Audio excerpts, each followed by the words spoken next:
ari tanbeh mah panggeuing pangeling kersaha keur poho ari urang manusia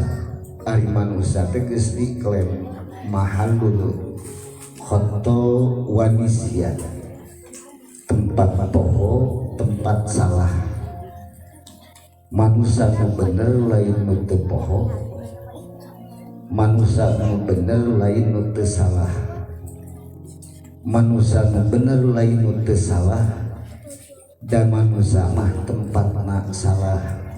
tapi manusia nu bener nu sadar kana kasalahanana di mana berbuat salah manusia nu bener lain anu teu poho da puguh manusia mah tempatna poho tapi manusia nu bener anu sadar kana kapohoanana di mana dielingan di geuing wargi sadayana sok mudah-mudahan ieu sing janten panggeuing ka urang tina kapohoan duka urang ieu mah ngan urang ditu di lemur simkuring nu ngaran panyakit poho terutama poho kana pangbalikan naon pangbalikan na anu tilu hiji nu sok kahilapkeun teh pangbalikan roh dua nu sok kahilapkeun ku urang teh pangbalikan jasad nomor katilu pangbalikan amal pagawean eta teh sok kahilapkeun duka ku urang dieu mah ngan ieu mah urang kidul we urang Pampung Baulis ngan jigana urang kota ge moal beda nu sok kahilapkeun ku urang teh sok hilap kana pangbalikan hiji sok hilap kana pangbalikan roh penyakit di urang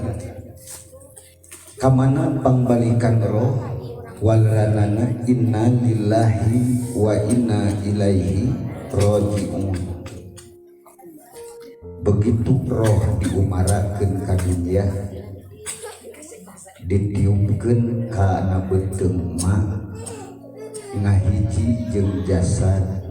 disambut jeung di kampung mah gutung keban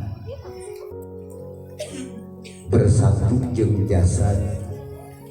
si horeng eta roh teu aya anu cicing di dunia lillah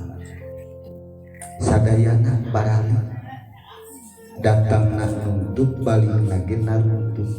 kamana balikna paribasa mulih ka jati kanu maha suci nyaeta roh nomor kadua urang sok kahilapkeun pangbalikan jasad kamana mulangna ka asal ari asal jasad di mana dina tanah minha khalaqnakum wa fiha nu'idukum tina taneuh kaula nyiptakeun jasad aranjeun kana taneuh kaula ngabalikeun deui jasad aranjeun kunaon jasad dibalikeun kana taneuh da puguh asal diciptakeunana ku Allah tina taneuh kahilapkeun urang aya jelema nu abadi di dunya jasadna teu dibalikeun kana taneuh salaki cinta ka pamajikan nyaah ka pamajikan pamajikan cinta nyaah ka salaki awak urang dimemenan diusapan dipiara geletuk weh maot pisah raga jeung nyawa roh mulang ka Rabbul Alamin inna lillahi wa inna ilaihi raji'un jasad mulang kana taneuh ka asalna da puguh asalna tina taneuh si horeng teu aya anu lillah di dunya teh teu aya nu abadi eta balikna nuntut dadatangna ge teu bareng eta teh sok kahilapkeun ku urang jika nu moal parae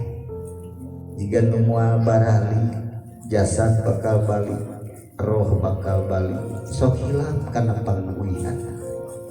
penyakit urang Nomor katilu sok nempel di urang ngendap penyakit poho karena pangbalikan amal sakadahe bae pagawean teh kamana pangbalikan amal walranana laha ma kasabat wa alaihal maktasabat amal mah balik kana diri amal alus manfaatna laha kana diri balikna amal anu goreng anu dilakonan ku urang di dunia alaihal maktasabat bakal balik kana diri